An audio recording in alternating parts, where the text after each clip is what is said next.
Electrical students at Westside CTC have been given the task to fix a game clock under the guidance of their instructor, Mr. Assay. The scoreboard formerly hung high in the Kingston Armory, where the Wilkes-Barre Barons once played. I just started here in December, and when I learned it was here, it was something that we wanted to get started and get it back down into the armory. Well, to fix the clock, first I had to troubleshoot. I had to open up the front plate so I could look at the wires on the inside, because a lot of the connections that were on the light fixtures were loose or faulty in some way.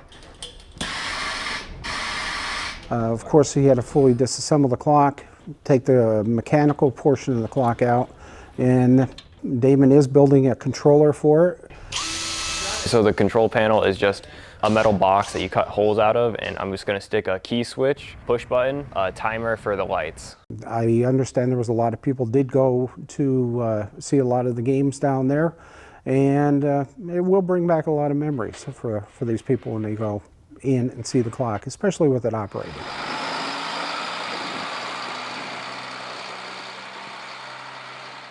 Thanks to the electrical students, the scoreboard has finally returned to its home, hung high for visitors to view and enjoy.